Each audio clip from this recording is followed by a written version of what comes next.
Good morning, everyone. Welcome to the Multiverse Fundraiser Day 2 as we roll out even Woohoo! more awesome, amazing, incredible panels like this one. How are you doing, Carlin? Man, I am awesome. When you're an Uber geek, how is life? There you go, especially with the Multiverse Fundraiser, right? What Oh better yeah. way to start out the day? And we're raising money for comics for kids. That is correct. For those of you who do not know, for some reason wandering onto this panel at 10 a.m. on Saturday morning, this is all for a charity. The Multiverse Fundraiser is a virtual Comic Con dedicated to raising money for a different charity every year. And this year, of course, we are benefiting the Comic Books for Kids organization. And as a matter of fact, we've got an ad for that we like to play at the beginning of all of our hour-long events. And so I'm going to roll that real quick, and then you'll hear from me and Carlin again. The Multiverse Fundraiser is partnering with Comic Books for Kids to raise money for their cause. Their mission is to provide comic books to children in hospitals and cancer centers across the United States, Canada, and the UK. We believe in the importance of providing stories that promote hope and bravery to kids who are facing things that are scarier than any supervillain. And we truly believe in this cause. To donate, you can either go to our Facebook page at www.facebook.com/the Multiverse Fundraiser or directly to comicbooksforkids.org.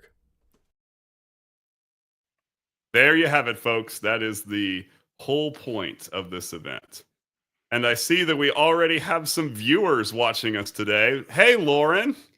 Good morning to you, too. And Clyde is saying something that probably no one has ever said about any group I was in, saying that I'm part of the cool kids. I appreciate that a lot. I really do. So, we are going to be talking today about something that is, in my opinion, super, super important for culture in general and increasingly for pop culture as we go on, which is how to steal ideas legally. And of course, we are talking about the public domain, anything that is existing that somebody else created that you can use for profit or anything else you want to use it for, absolutely without any legal ramifications. But you have to So, use it with care. yes, you do, which is part of why we're here. So, Carlin, start us out with a basic normal people explanation.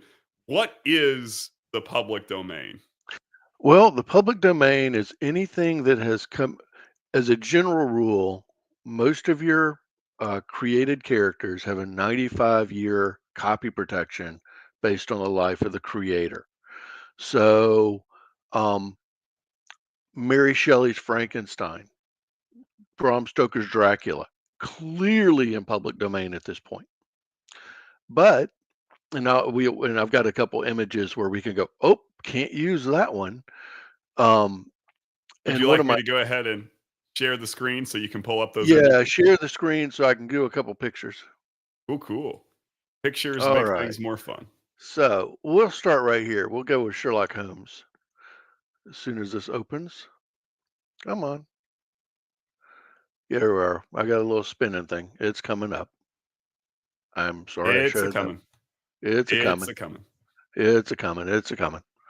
So, oh, there we are. Well, did I get double load? Um, Sherlock Holmes. We all know the stories. The Great Detective. Uh, and I got a black screen. Hey, nothing like live production, right? There we are. So looks like I got double image. There we are. So here's a classic image of Sherlock Holmes. This is from one of the movies. And guess what? Because it's in the movies, this one's protected still. So you have to go back to the novels and use from the original novels. This particular image design is still protected. And that's a really important thing to bring up, that when you create a new work, whether it's a book or a movie or an illustration, whatever it is, as soon as you create it, at least in the United States of America, you have copyright over that thing you created, even if you're using elements that are in the public domain. So, for instance, if you made a movie of Sherlock Holmes today, like you were saying, Carlin, you would own copyright of that particular movie. And nobody else could just take your movie and say, well, because Sherlock Holmes is in the public domain, we can just use your new movie that you created without paying you. That's not how it works. Every time you create an original text, even if it features pre existing characters, you own the copyright of that text. You just don't have the exclusive rights to use the character of Sherlock Holmes. Correct. So now let me go here to another image. I'm gonna bounce through these very quickly and then go, because there's one particularly I want to get to. Hey, look at all these nice little images. So Action Comics. Action Comics Superman. That's the original Superman, first issue, right? It doesn't come Extremely out. famous cover. It doesn't come out of copyright until 2032, because that'd be like 95 years. So when it comes out of copyright,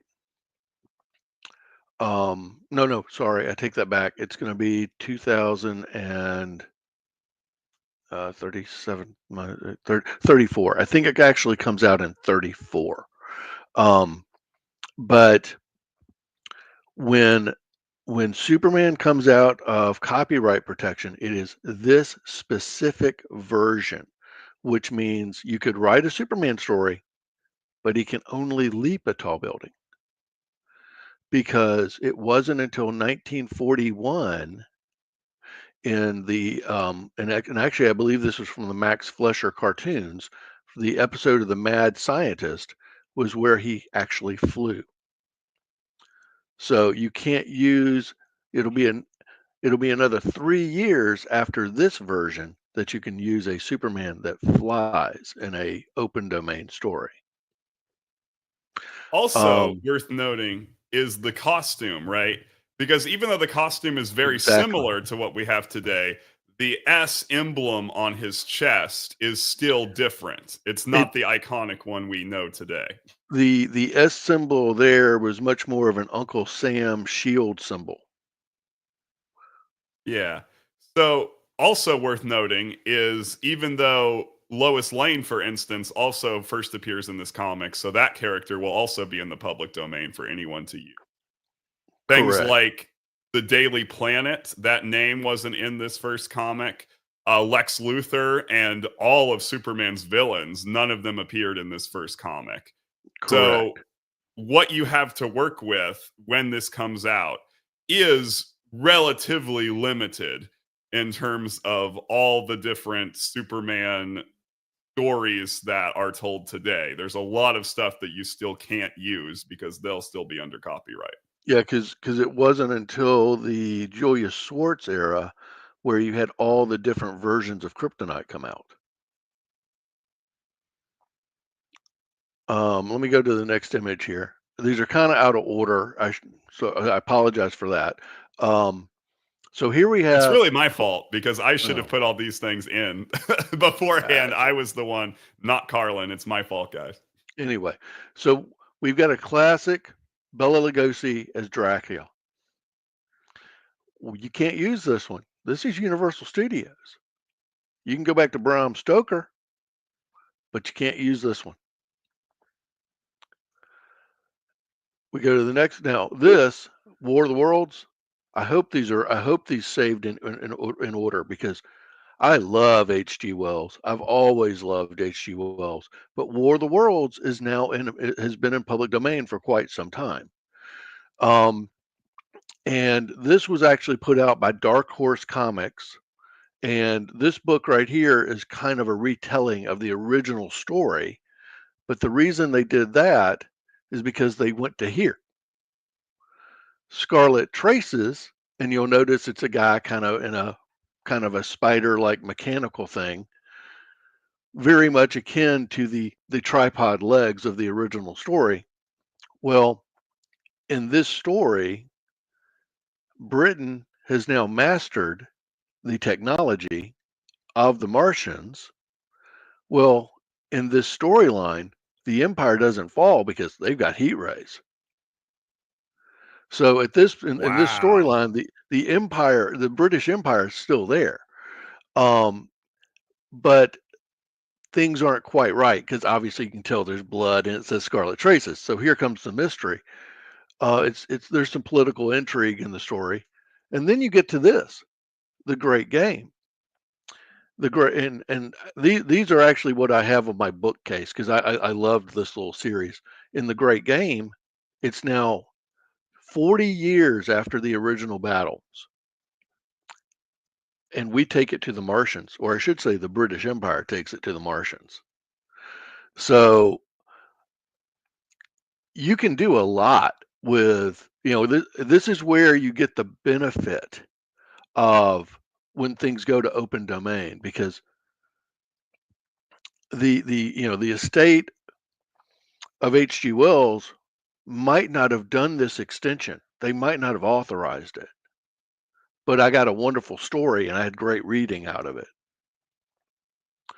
Yeah, Oh, that's one of the here's things that I Frankenstein. think is so important about the public domain as a concept because ultimately all stories are building off of pre-existing stories, like, the super narratology academic nerds.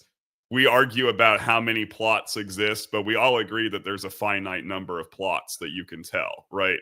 So ultimately every author is building off of what has come before, and the public domain existing where you can directly build off of the ideas of previous authors is ultimately, I think, a good thing for culture and for authors because it allows people to create interesting stuff like this, building off of Wells and Shelley and Stoker and these great authors who created something really amazing that then other people can expand on that and continue that legacy directly. Well, and even to refer back to Sherlock Holmes, I mean, some of the best storylines in Star Trek: The Next Generation was where Sherlock Holmes was around. Yeah, the replicator, right? And that You whole mean thing. the holodeck? The holodeck, I'm sorry. My Yeah. wife is the Trekkie, not me. Also, it looks like our other guest has now joined in. I'm going to go ahead and bring him on. Good morning. Good morning. Hopefully you Good can morning, hear me. Mary. And Morning. let me do a quick introduction for Mary. Yeah, no worries. Mary is a long-term geek, 30 plus years, kind of like us. And actually, she's a little younger than me, but so okay. But probably not by much. But she wound up going to law school and she concentrated in copyright. She can define this a whole lot better than me. And then she went into doing copyright and what's the right word? Copyright and trademark protections. And you've been doing that for what, about 8 years? Correct. Yeah, I've been an intellectual property attorney now for about 8 years. Okay. Let me ask you a quick question to make Sure. sure that we didn't skip something. But No worries. Had a what little is technical issues this morning. I do apologize what for is being late. what is the favorite character that you would love to address in this discussion? Ooh. I mean, Sherlock Holmes is always a good one. Everybody knows that. Steamboat Willie, is also obviously a big one. I got an image of that coming up. So. Yeah. Okay. We're going to keep on rolling here. Sure. Our images are, we apologize. The images are a little bit out of order. My fault. We've got Boris Karloff as Frankenstein. I mean, come on, this was me in the 70s watching Channel 3 late night movies, watching the classic movies when they'd run them all night. But this is, again, Universal Studios. So this one we can't touch because that specific look and image of Frankenstein is still under copy protection. So again, back to the original, the original, what was it? I guess it would be Absinthe and probably some morphine-induced dreams of Mary Shelley, right? That is very accurate. I can Yep. say as a English faculty member, that is very, very accurate for what Frankenstein came from. And I didn't get an image pulled. I meant to, or maybe I did. We may find it, but I'll mention this. You notice that Young Frankenstein, when that movie was done, it's a complete parody. So that one's a freebie because he's clearly making a parody of a well-known character. Sort of. I would caveat that parodies are not generally speaking, parodies are going to be permitted under fair use in copyright law, but they do still have to fall within there's several factors. And so while a parody is generally speaking going to be okay, right? Weird Al, same thing. Although I do believe he generally does get permission. You can still, even if you're parodying, you can run the risk that you are violating copyright law and that you are not actually under fair use. So if they don't I would like say it, it's not inherently a freebie, but you are correct in that because it's a parody, you are much less likely to need permission, or you are likely to win that lawsuit. But yeah, there's a fine line, right? Because if the courts don't agree that it's transformative enough, if it's enough of a parody, you might run into the situation where now suddenly it's not fair use, and now you are actually in trouble. If I may, hence the entire scene of putting on the Ritz. It's a great scene.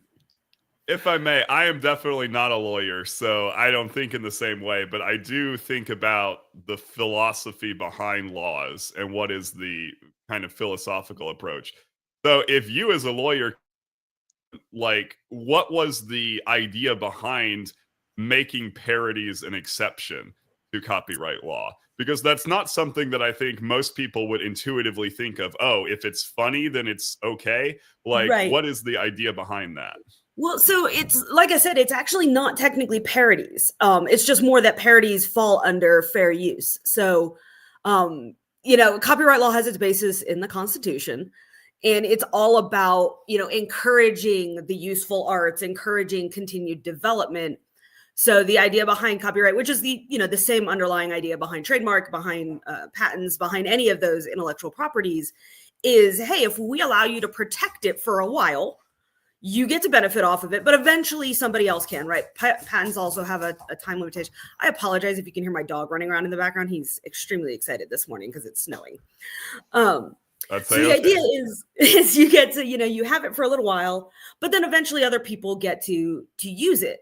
Well, especially with copyright having a much more inherently long protection, right? Like patents, if I'm remembering correctly, I'm not a patent attorney, but the protection is actually only for like 14 years. You can renew it, but you can also only renew it like once. So the protection is much shorter.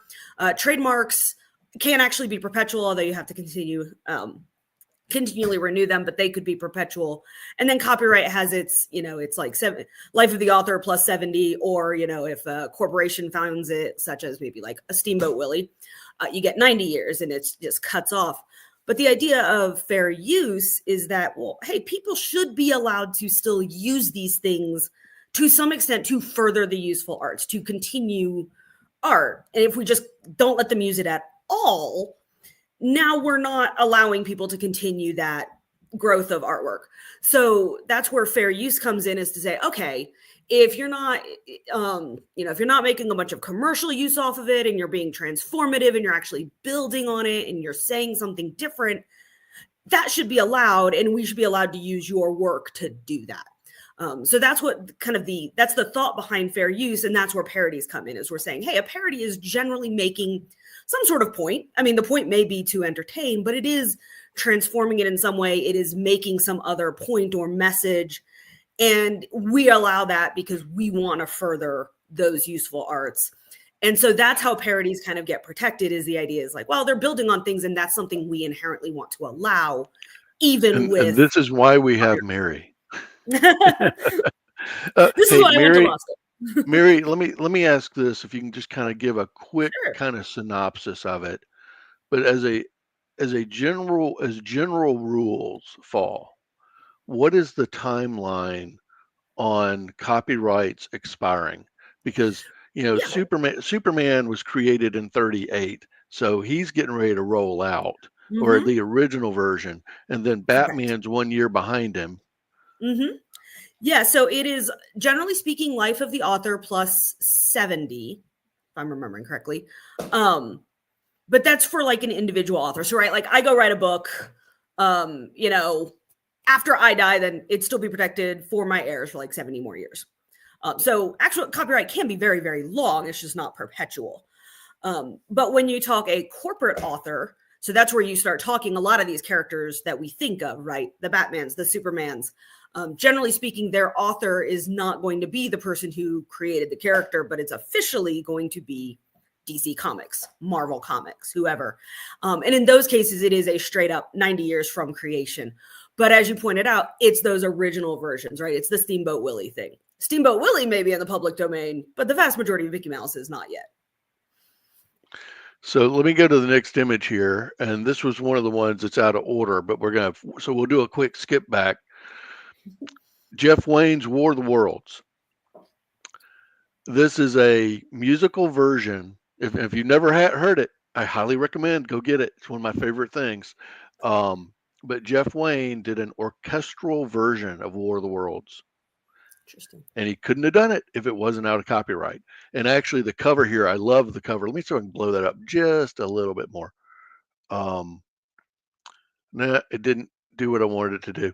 But the cover image is the Battle of the Thunder Child, and there's an entire. I mean, this is a dreadnought that's being melted by the heat ray. Anyway, it's just it's a great story, and you wouldn't have had it without the musical version. Here we go, classic pulp. The Shadow knows. And so you want to talk about some of the. You can go to some of the independent publishers, and there are some really obscure pulp era characters that people can get their hands on and come up with creative stories. So I just had to grab that one because that's it. When someone says the pulp era, I think the Shadow. You guys got anything when you think pulp era with something that pops up? Raymond Chandler, all the way. Okay. He's one of the authors I've interacted with a lot. He was part of my thesis in grad school.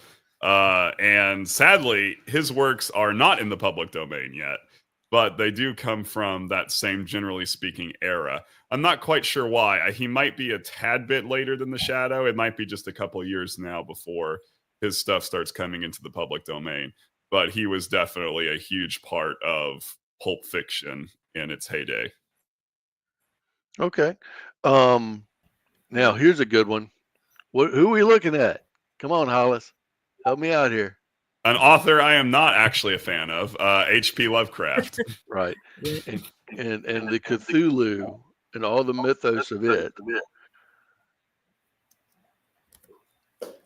So and purple prose everywhere. And so many he may have been a good world builder, but he was not a good writer.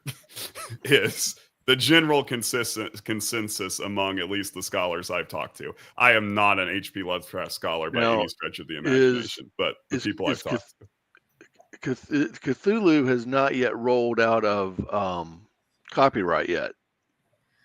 I believe because of what. Believe so. No, because I mean he was a 19th century guy. So life of the creator plus 70, it's still under. Almost certainly. Yeah, I just Lovecraft's not one of my favorite authors, so honestly, I'm like, when did he die? I can't remember. He was a contemporary of people like Raymond Chandler, people like J.R.R. Tolkien, C.S. Lewis. He was that same era. What's interesting about Lovecraft, though, I think in the public domain conversation, is in Lovecraft's own time, nobody cared about his works. He died penniless. Nobody cared. And the irony is some people have made a significant amount of money off of Lovecraft, but not Lovecraft himself. It is the popularity of Lovecraft has definitely come post life of the author, which is quite interesting in this public domain discussion, I think. Then that happens with a lot of artists anyway. Hey, and then here we have, just a classic, good old Peter Pan. Yeah, indeed. We do have a question I see in the chat asking Okay. about what public domain means. Yeah, have we defined that yet? Because if not, we probably should. Well, I took a stab at it, but give it the Fair legal. enough. It's all good.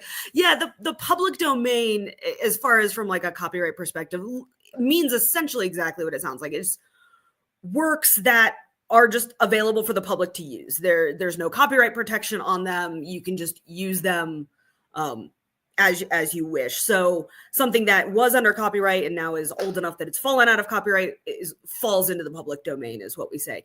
You also can, as an author, if you want, you can actually just straight up put your works in the public domain and say, hey, this is in the public domain, and commit it that way. But that's just what it means. It means stuff that's out there for the public to use, whether that's artwork, written work, anything like that. Well, and Clyde Hall makes a comment that the take on the War of the Worlds sounds a lot like Space 1899 RPG. Okay, so obviously got yanked on there for part of an RPG game. But he also then Lauren comes in. Apparently, Lauren is after my heart today because she likes Jeff Wayne's War of the Worlds. I'm surprised. Let me go to our next image here. And I found a nice piece from I've got to remember the name of this. Excuse me for 1 second. I hate to do this, but I have to jump over to our outline so I can see this. All you guys get to see real briefly where I was keeping notes and things. Popeye was in a publication, and it was I've forgotten the name of the publication at the moment. It was a cartoon, and only that version of Popeye is in public domain right now. The cartoon Popeye, the signature voice, the that is still protected. So please don't sue me for You'd probably have to do a little bit more than that to get sued for copyright law. Yeah, I'm thinking so. Probably. I also want to point out that Chris Osborne had another clarifying question. He said that he noticed that Carlin sometimes used the term open domain, and he was wondering if that's a legally distinct term from public domain, or if those are two terms that you're just using interchangeably. And the lawyer probably needs to answer this question. Yeah, let's let the lawyer answer that, because I probably am flipping them in my head back and forth, and she can draw a much tighter, narrower definition. I mean, the open domain, to me, that's not really a copyright term. So to me, that just immediately makes me think of things like open source software that people have just said, hey, anybody can contribute.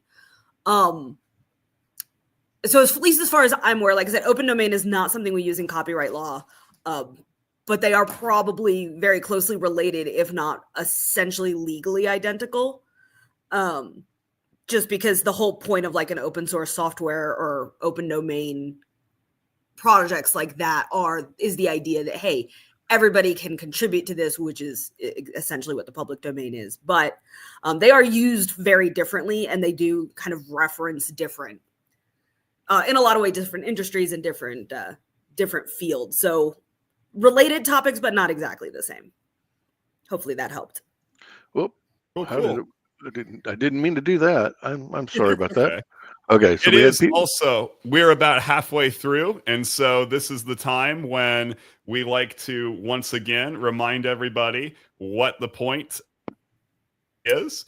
So I'm going to play another ad, and then we will be right back. The Multiverse Fundraiser is a virtual con-a-thon and a charity fundraiser all rolled into one package. This year, we've teamed up with Comic Books for Kids to raise funds for their cause. Comic Books for Kids is a charity that provides child-friendly comic books to children in hospitals and cancer centers across the U.S.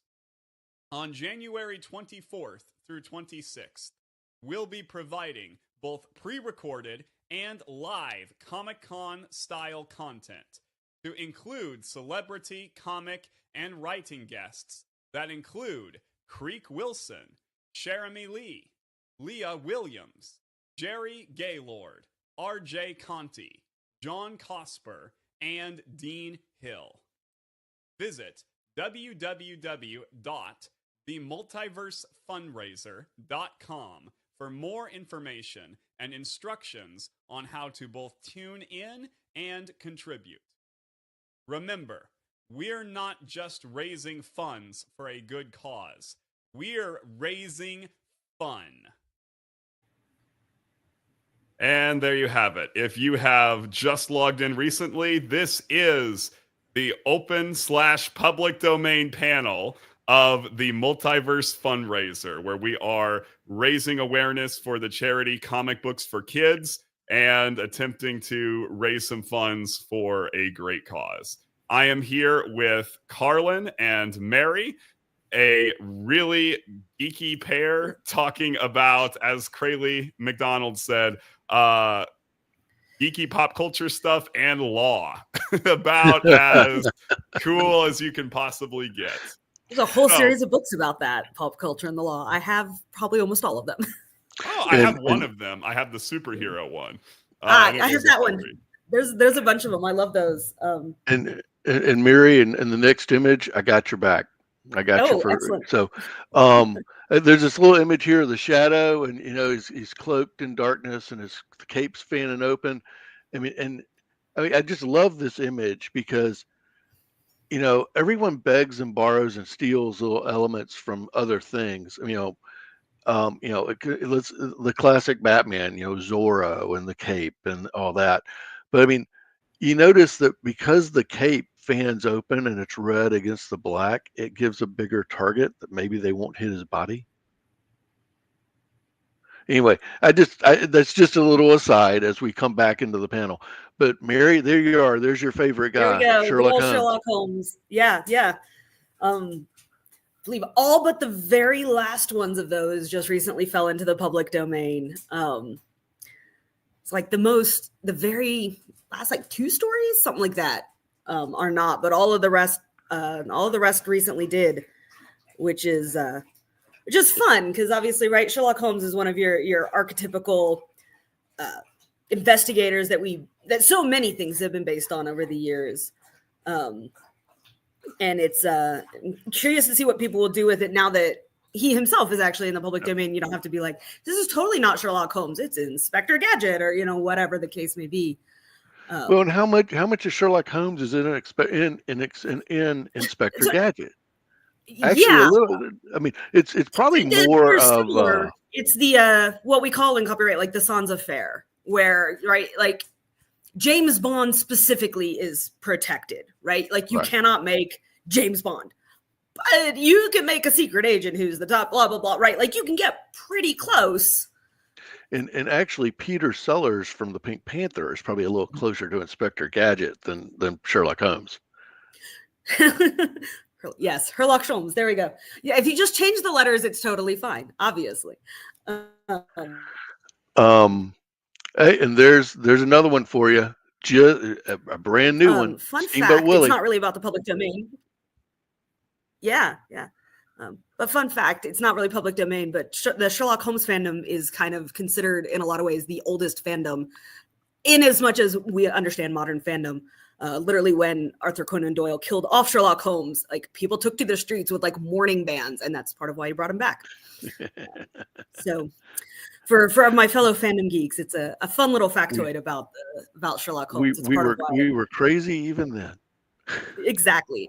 Fans have always been here and always been a little bit nuts.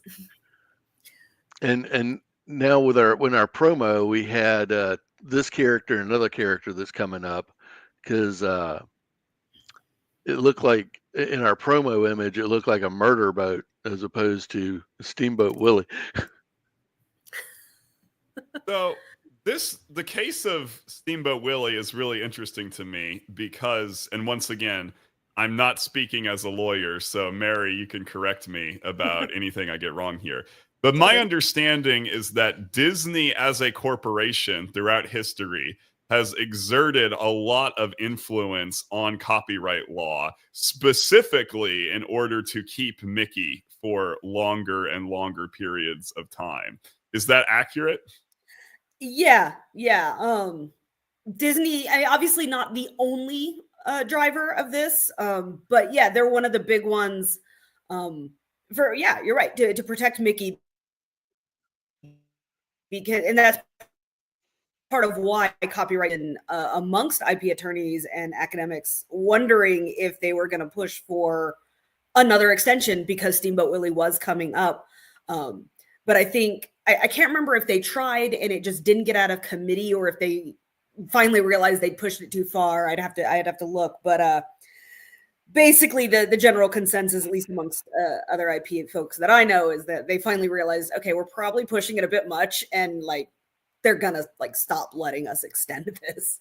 But yeah, they're actually a large part of why copyright lasts so long nowadays. And I can say that the minute Mickey went into the public domain, I was expecting Mickey Mouse personally not to be having some pretty bad times ahead of him, because all the different independent artists that Disney has kind of screwed over the Right. course of Although history. I felt like they were going to go to town with Mickey. that is right, one of oops, I think my internet's acting up. I was just gonna say that's one of the big things, though, is right. It's specifically that original version of Steamboat Willie that's in the public domain, not honestly, not really Mickey as we know him now. So they do have to be careful about that. The way copyright protects expression, and that's how you can get things like, hey, Steamboat Willie is the original Steamboat Willie at that is in the public domain, but later versions of Mickey are not, and are still protected, and you can still get in big trouble. But it's the same thing with like Maui, right? The actual mythological figure of Maui is public domain. He's a mythological figure, but Disney's version of Maui is protected. Like you can still, of course, tell stories that way, but if you start getting too close to Disney's particular expression of him, now you've got a problem. And so that's, I think, why we haven't seen a lot of Mickey-based stuff yet, because what everyone wants to base it on, of course, is the Mickey we all know and love today, not necessarily the original. I saw some tarot cards. I believe it. I will say, though, in the case of Mickey Mouse, as you can see from this still image from Steamboat Willie, much of what we think about Mickey Mouse is there, like the ears and head design, the shorts, right? All that kind of stuff is still there. So perhaps unlike some other characters like Batman and Superman, it does seem like there's a lot still there to work with, just as it is right now. There is, but right, as you point out, because that's still so integral to the character now, because they are so similar. So it becomes one of those interesting situations where, yes, technically Steamboat Willie's in the public domain, but Steamboat Willie does look a lot like modern Mickey. So you could very easily violate modern Mickey copyright trying to base yourself off of Steamboat Willie. Yeah, that before you joined us, Mary, we were talking about some of the issues with Superman. Is that Superman did not fly until 1941, so that's going to be 3 years behind the original character coming out. So, and then even later, I mean, people think about Kryptonite and all the different versions of Kryptonite. Those didn't come into being in existence really until the era of Julius Schwartz at DC Comics. So if somebody's writing a story, they've got to be very, very cognizant of where that character's um, personality and powers, if it's a superhero, were at the point that the Exactly. copyright. I Exactly. do want to address this question from Molly Daniels talking about Steamboat Willie versus Mickey Mouse, and she talks about earlier versions. I want to clarify just real quick on the history timeline. Steamboat Willie is not technically the first Mickey Mouse cartoon. There was an earlier one called Crazy Plane. But the issue was Crazy Plane was originally created as a silent cartoon because this was the era, this was right on the precipice of sound becoming a thing in film. And then they made they made Steamboat Willie rather as a sound cartoon. And it was the first of its kind, actually. The original Steamboat Willie is extremely important for film history because it was the first sound cartoon ever. And then subsequently, they went back and they redid Crazy Plane the next year as a sound cartoon as well, like Steamboat Willie was. And so at this point, both Steamboat Willie and Crazy Plane are both in the public domain. Both versions of Crazy Plane, the silent one and the sound one, are now both in the public domain. So anything that is contained in those two cartoons are now out there for anybody to use. And Hollis, just as a fun fact, since before we move off of Mickey, do you know what Walt was originally going to call him before his wife got involved? Mortimer Mouse. Mortimer Mouse. Original. And they were like, no, not going to work. And then they later made Mortimer Mouse a antagonist in later Mickey Mouse cartoons. Yes. It's always fun learning the original names for characters. So here's some nice images of the Tarzan comics. And I specifically grabbed this one because, man, I remember reading a lot of Dell comics when I was a kid. I mean, Dell's not around anymore, but it was big when I was a kid. So anyone want to tackle the rights on Edgar Rice Burroughs? Yeah, that's a complicated one because from what I understand, and you tell me, Mary, if you know, because I really don't, the copyright status of Tarzan is very confusing to me because I know that some of the Tarzan stories and books are in the public domain, but you also remember Disney had to license Tarzan in order to make the movie that they made. And some kind of breakdown happened eventually between Disney and the copyright holders because, for instance, as video game fans know, in the very first Kingdom Hearts video game, Tarzan's world was one of the worlds that you could go to. But in every other Kingdom Hearts game subsequent to that, including the times they remade that original game, Tarzan is absent because of apparently copyright issues. There's the Edgar Rice Burroughs estate is still alive and fighting. Yeah, I'm not sure when the original Tarzan comics were.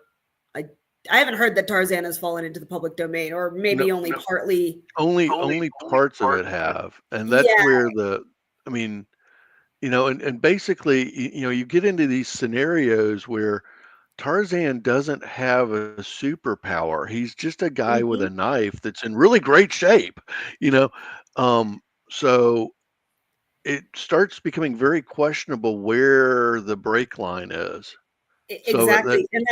And that's certainly right. This is one of the reasons, or at least one of the speculated reasons. Obviously, I don't work for Disney, so I don't know their whole reasons, but why, they eventually kind of go, okay, like we can allow, say, Steamboat Willie to fall into the public domain because, as we established, a lot of those character traits that we recognize, at least visually, for Mickey are still there, are already there, right? And so, sure, you can claim you're basing it on Steamboat Willie all you want, but you're still kind of violating later trademark, or not trademarks. You actually might be violating their trademark as well, because Mickey is in fact also a registered trademark. But violating later copyrights, and that's where these kinds of things do become really kind of convoluted, and you have to be very careful about what, even if you think you're using, well, this is in the public domain, sure, but if a large part of the corpus of that character is not, And especially if the character has not changed drastically over the years, right? Like you said, Superman had some pretty significant changes throughout the years. So you can kind of more clearly say, hey, if you're using a version of him that flies, you know, you might be during the 90s, they basically relaunched him and had to scale him back. Exactly. And see, and that's the thing. Those versions are right now protected for 90 years or whatever. And so that's where a lot of these like overlapping redone characters, you start to have those issues, because a lot of times those relaunches are very similar to the original. So it's like, well, yeah, that fell into the public domain, but and Tarzan is probably in that same category where you could so easily violate later copyrights, even if you think you're only using what portions fall into the public domain, because at least to my knowledge, the character has not changed drastically. Maybe a few details here and there, but generally speaking, he hasn't. Although that said, again, you know, you start talking like archetypes and all, and Tarzan in a lot of ways is a very archetypical character. You can get probably pretty close to Tarzan without actually being Tarzan. All right. In other words, do your research. Yes. Possibly consult with somebody who does copyright protection for a living. Or I mean, if you're dealing with some of the older pulp characters, you're probably safe. Mm-hmm. But if you're dealing with something that has, you know, major corporations, that has a couple different versions going on, you might be better off doing an homage. Right. Well, even The Shadow, right? There were later movies that are much more recent. And of course, those are still protected. And one thing I wanted to mention, and I didn't pull an image for it, but I did have it in my notes.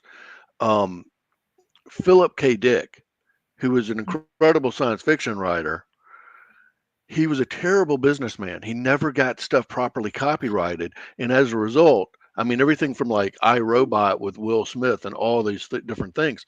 I mean, a Blade Runner was based off of Philip K. Dick.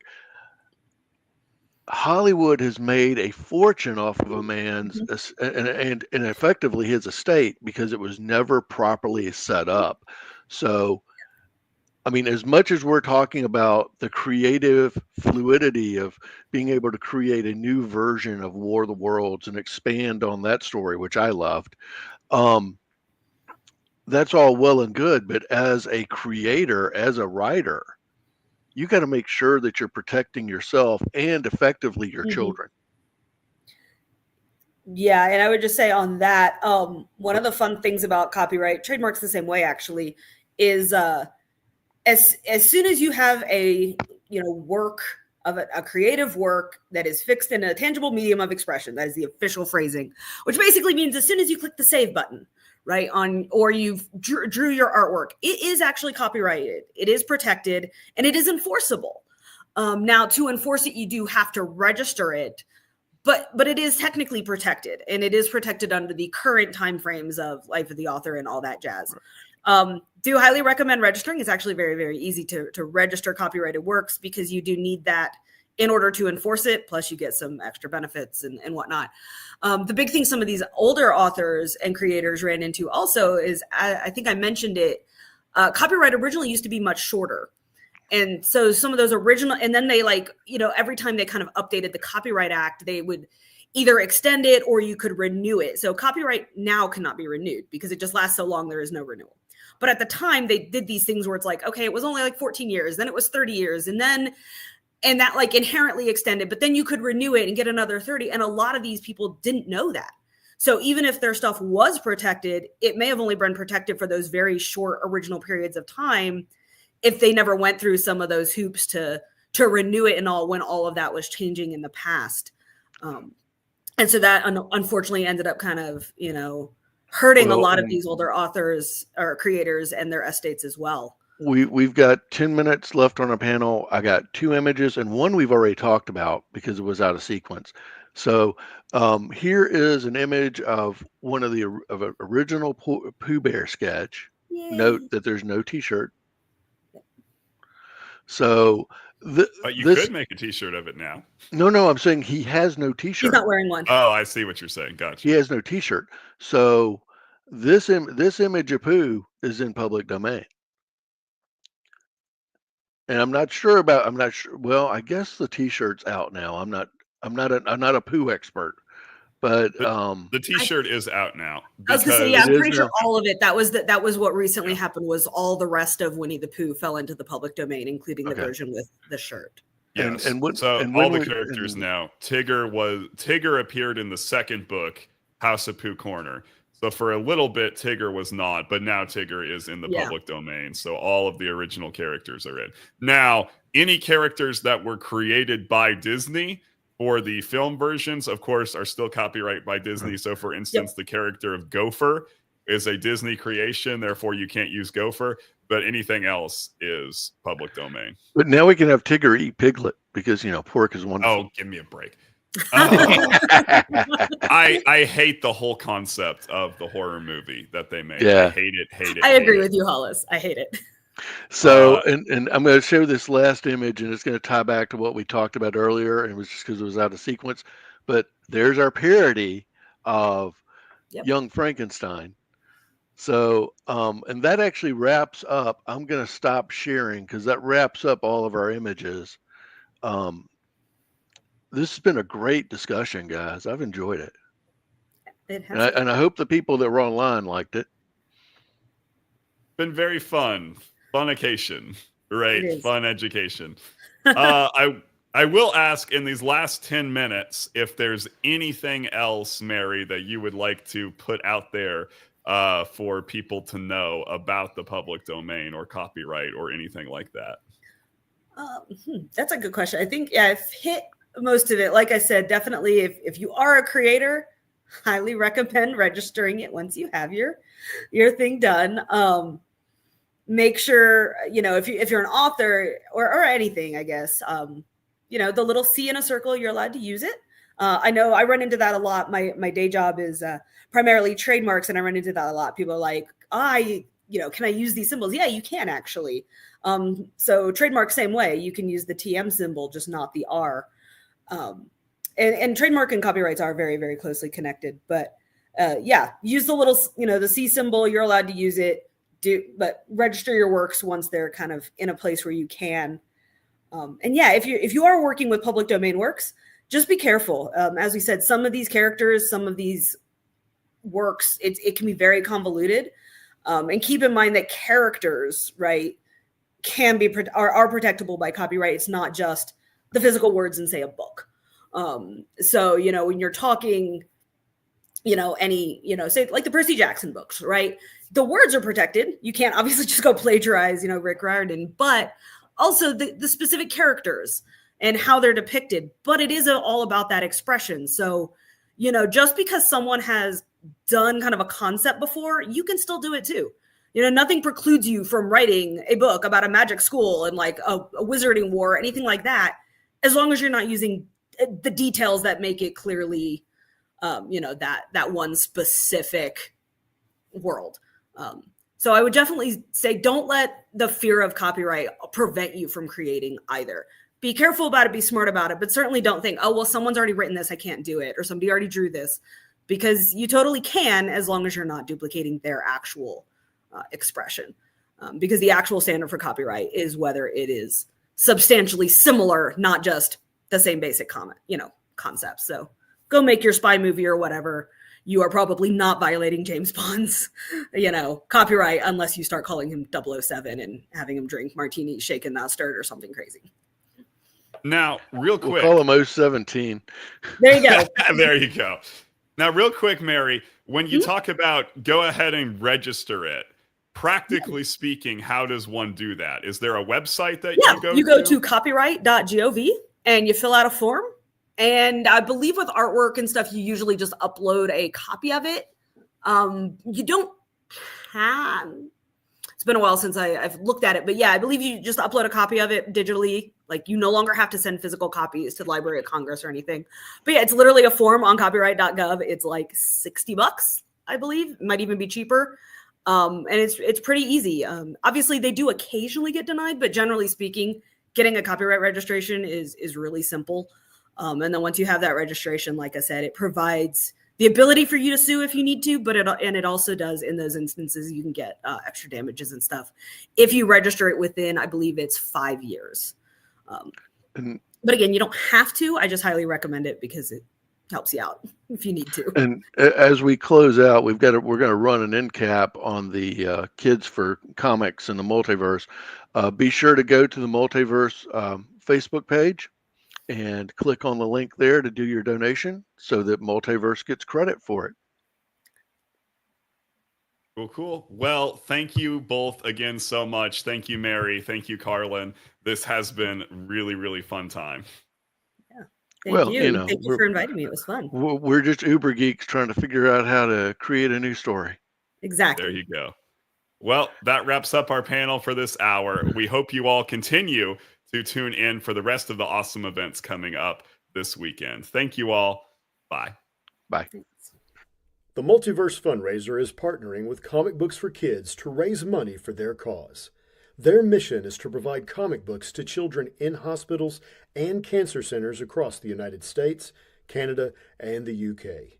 We believe in the importance of providing stories that promote hope and bravery to kids who are facing things that are scarier than any supervillain. And we truly believe in this cause.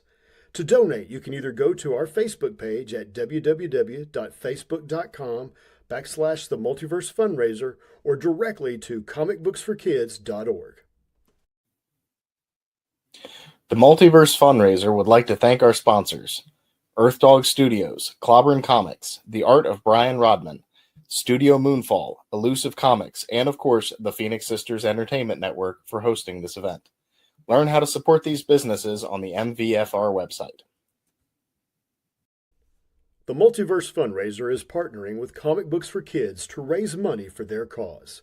Their mission is to provide comic books to children in hospitals and cancer centers across the United States, Canada, and the UK. We believe in the importance of providing stories that promote hope and bravery to kids who are facing things that are scarier than any supervillain. And we truly believe in this cause. To donate, you can either go to our Facebook page at www.facebook.com/The Multiverse Fundraiser or directly to comicbooksforkids.org. The Multiverse Fundraiser would like to thank our sponsors: Earth Dog Studios, Clobbern Comics, The Art of Brian Rodman, Studio Moonfall, Elusive Comics, and of course, the Phoenix Sisters Entertainment Network for hosting this event. Learn how to support these businesses on the MVFR website.